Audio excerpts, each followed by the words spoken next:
നമസ്കാരം. ഞാനിപ്പം കലൂർ സ്റ്റേഡിയത്തിലാണ് കേട്ടോ. മെസ്സി വരുന്നതായി ബന്ധപ്പെട്ട് വലിയ രീതിയിൽ വാർത്തകൾ പ്രചരിക്കുന്നു. മെസ്സി വരില്ല, അർജൻറ്റീന പത്രങ്ങൾ റിപ്പോർട്ട് ചെയ്തിരിക്കും വരില്ല എന്നൊക്കെ. പക്ഷേ ഞാൻ ഈ സ്റ്റേഡിയത്തിൽ വന്ന് കാണുമ്പോൾ എനിക്ക് പിന്നിൽ കാണുന്ന ഈ ചെയറുകളൊക്കെ കണ്ടല്ലോ, എല്ലാം പുതിയ ചെയറുകൾ പണി നടക്കുകയാണ്.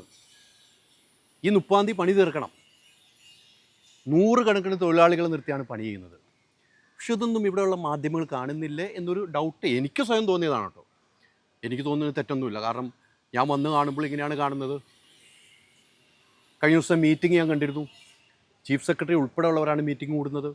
ഒരേ കാര്യങ്ങൾ ഓരോ ഡിപ്പാർട്ട്മെൻറ്റ് വന്ന് മീറ്റിംഗ് കൂടുന്നു, അവരോരോ കാര്യങ്ങൾ പറയുന്നതും.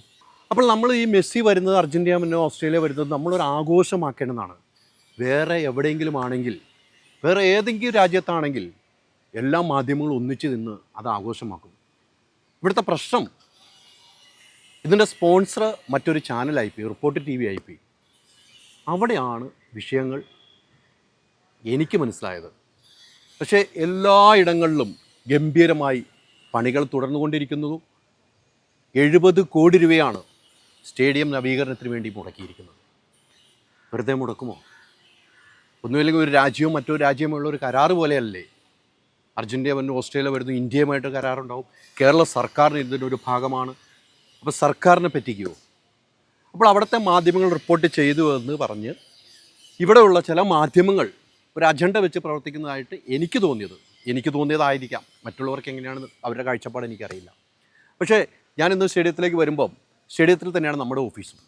അപ്പോൾ അവിടെയൊക്കെ റോഡ് പണിയുടെ എന്താ പണി നടക്കുന്നതെന്നറിയോ? മൊത്തം പാർക്കിങ്, അതിനുള്ള ടാറിങ് നടക്കുന്നു, അതിൻ്റെ മരങ്ങൾ വെട്ടി മാറ്റുന്നു, അവിടെയുള്ള പണികൾ പുരോഗമിച്ചുകൊണ്ടിരിക്കുന്നു. അപ്പോൾ ഈ വാർത്തകൾ ചെയ്യുന്ന മാധ്യമങ്ങൾ, ഒരു കാര്യം ഞാൻ സൂചിപ്പിക്കാം, നിങ്ങൾ ഈ പണി നടക്കുന്നതൊന്ന് കാണിക്കണം. ഇങ്ങനെ പണികളൊക്കെ നടക്കുന്നുണ്ട്, സ്റ്റേഡിയത്തിൻ്റെ നവീകരണം നടക്കുന്നുണ്ട്. നമ്മൾ കണ്ട കലൂർ സ്റ്റേഡിയമല്ല, മൊത്തത്തിൽ മാറുകയാണ്. മൊത്തത്തിൽ മാറ്റിക്കൊണ്ട് ഇവർ പൈസ മുടക്കി, സ്പോൺസർ പൈസ മുടക്കി, സർക്കാരിൻ്റെ നേതൃത്വത്തിൽ പണികൾ നടക്കുമ്പോൾ അതെങ്കിലും ഒന്ന് റിപ്പോർട്ട് ചെയ്യാനുള്ള ഒരു മാനസികാവസ്ഥ വേണ്ടേ? കുറ്റം പറയുന്നവർ കുറ്റങ്ങൾ പറയാം, അത് ഓരോരുത്തരുടെ കടമയാണ്. കുറ്റങ്ങൾ പറയുമ്പോൾ നല്ല പ്രവൃത്തിയെങ്കിലും ഒന്ന് ചൂണ്ടിക്കാണിക്കാൻ നിങ്ങൾക്കും ഒന്ന് കഴിയണ്ടേ? അതുകൊണ്ട് തന്നെയാണ് ഞാൻ ഇത്തരം ഒരു വാർത്ത ചെയ്യുന്നത്. പക്ഷെ ഒരു കാര്യം ഉറപ്പിക്കുന്നു, ഇവർക്ക് വളരെ വിശ്വാസമാണ്. മെസ്സി വരും, അർജൻറ്റീന ടീം വരും, ഓസ്ട്രേലിയൻ ടീം വരും, ഒരു ഫ്രണ്ട്ലി മാച്ച് നടക്കും. 16-ാം തീയതിയും 17-ാം തീയതിയും ഉത്സവമായിരിക്കും ഇവിടെ. കലൂർ സ്റ്റേഡിയത്തിലേക്ക് എത്തുന്നവർക്ക് അവർക്ക് കളി കാണാൻ പറ്റുന്ന വിധത്തിലുള്ള ടിക്കറ്റ് നിരക്കായിരിക്കുമെന്ന് അവർ പറയുന്നു. അപ്പോൾ മാധ്യമങ്ങൾ ഒരു കാര്യം ശ്രദ്ധിക്കുക, ഒരു രാജ്യം ആഘോഷമാക്കേണ്ടത് അത് അസ്തമിക്കുന്ന നിലയിൽ അതില്ലാതെയാക്കാൻ ശ്രമിക്കാതെ നല്ല വശങ്ങളും നിങ്ങൾ ചെയ്യണം.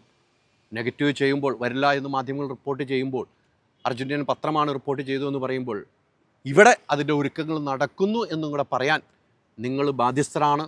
നമ്മളെപ്പോലുള്ള മാധ്യമങ്ങൾ ബാധ്യസ്ഥരാണ് എന്നൊരു ഓർമ്മപ്പെടുത്തൽ മാത്രമാണ് ഈ വീഡിയോയിൽ നിന്നും ഞാൻ ഉദ്ദേശിക്കുന്നത്. മെസ്സിയെ കാത്ത്, അർജൻറ്റീനൻ ടീമിനെ കാത്ത്, ഓസ്ട്രേലിയൻ ടീമിനെ കാത്ത് കോടിക്കണക്കിന് കായിക പ്രേമികൾ, ഫുട്ബോൾ പ്രേമികൾ ഈ കേരളത്തിലുണ്ട് എന്ന കാര്യം മറക്കരുത്. അവർക്കുള്ള ആ സന്തോഷം നിങ്ങൾ ഇല്ലാതാക്കരുത് എന്ന് മാത്രം ഒരു അഭ്യർത്ഥന മാത്രമേ ഉള്ളൂ. നമുക്ക് കാണാം 16-ഉം 17-ഉം മെസ്സിപ്പട വരുന്നതും കാത്തിരിക്കുകയാണ് ഓരോ മലയാളികളും. അതിൻ്റെ ഭാഗമാകാനാണ് ഞാനും ആഗ്രഹിക്കുന്നത്. നിങ്ങൾ ചെയ്യുന്ന വാർത്തകൾ സത്യമാണെങ്കിൽ സത്യമായിട്ട് മുന്നോട്ട് പോകണം, കള്ളമാണെങ്കിൽ തിരുത്താനുള്ള ബാധ്യത നിങ്ങൾക്കുമുണ്ട്. അപ്പോൾ കാണാം നമുക്ക്. ബൈ. ഹോം അപ്ലയൻസ് വാങ്ങാൻ ഒരിടത്ത്, ക്രോക്കറി വാങ്ങാൻ വേറൊരിടത്ത്, ഗാഡ്ജറ്റ്സ് വാങ്ങാൻ വേറെ എവിടെയോ ഒരിടത്ത്. അതെ, എന്തിനെങ്ങനെ പലയിടത്തും ഓടണം? മൈജി ഫ്യൂച്ചർ ഉണ്ടല്ലോ. മൊബൈൽ ഫോൺ മുതൽ ഹോം അപ്ലയൻസസ് വരെ എല്ലാം ഒരിടത്ത്, ഏറ്റവും കുറഞ്ഞ EMI. അങ്ങനെയാണെങ്കിൽ ഏറ്റവും കുറഞ്ഞ വില. ആഹാ, എന്നാ ഏറ്റവും കൂടുതൽ ഓഫറുകൾ. MyG future, experience the next. മൈജിയാണ് ഫ്യൂച്ചർ.